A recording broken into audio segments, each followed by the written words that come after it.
Oi gente, tudo bem aí com vocês? Eu sou o professor Alexandre de Física e nós vamos conversar um pouquinho aí sobre essa prova super importante, né, que é a prova de conhecimentos específicos da Unifesp. Nós tivemos 5 questões de Física e a primeira constatação foi uma boa prova de Física. Ela teve uma abrangência bastante interessante, né? Nós tivemos 2 questões envolvendo mecânica, 40% da prova, uma questão envolvendo ótica geométrica, uma questão envolvendo termologia, conceitos também de potência, e uma questão envolvendo eletricidade. Ou seja, uma prova bastante bem distribuída, né? Uma boa prova. Além disso, além dessa boa distribuição, nós tivemos questões clássicas, ou seja, aquelas questões que você, no seu treinamento, nos seus estudos, você já fez, já trabalhou coisas parecidas, ou seja, eles não ficaram inventando coisas, né? Foi uma prova honesta, uma prova que realmente cobra o programa de Física do ensino médio, ou seja, uma prova bastante interessante. Bom, em relação às questões, né, nós percebemos o seguinte: algumas questões tinham assim uma impressão que podia parecer muito complicada, mas se você desse uma pensada, o item A da maioria era mais ou menos tranquilo e o item B um pouquinho mais complicado. Acho que foi até proposital, né? Por exemplo, na questão de cinemática, na questão número 11, o item A era bastante rápido, você calculava uma distância, só que tinha que tomar cuidado porque era um instante T1 e T3, né? E não era entre 0, mas era entre 1 e 3 segundos, né?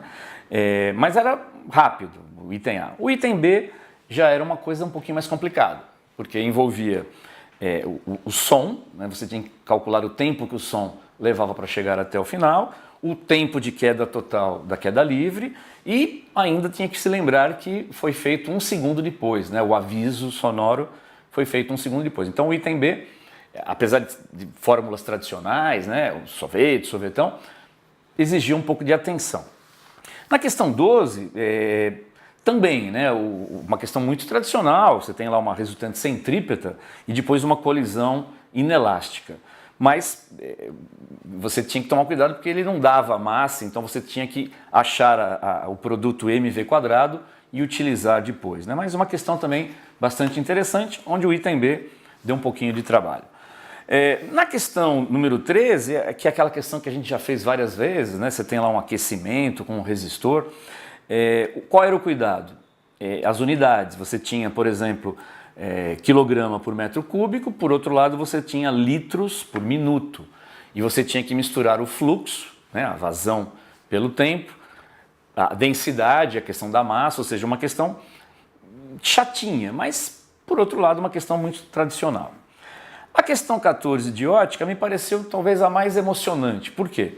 Porque eu estou falando que são questões que a gente já fez, mas essa questão de ótica, ela é um pouco diferente do comum. Normalmente quando a gente faz um cálculo de uma imagem, da posição, da altura, você tem lá um ponto, né? Aqui você tem um objeto extenso, que era o caminhão, né?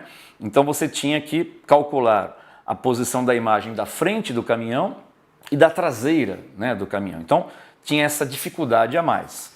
Mas também equação de Gauss, ou seja, assuntos muito tradicionais. E por último, a questão que envolvia basicamente eletricidade, você tinha também a definição de resistência elétrica, quando você leva em conta os fatores geométricos, né, do fio, e depois potência. Então, uma prova muito boa de física, uma prova que eu acho que consegue selecionar os candidatos que estão assim mais bem preparados, principalmente para os cursos mais concorridos como medicina. Espero que vocês tenham ido muito bem e tem muita coisa ainda mais pela frente, não é? Sucesso, gente. Boa sorte aí para vocês. Até a próxima. Tchau, tchau.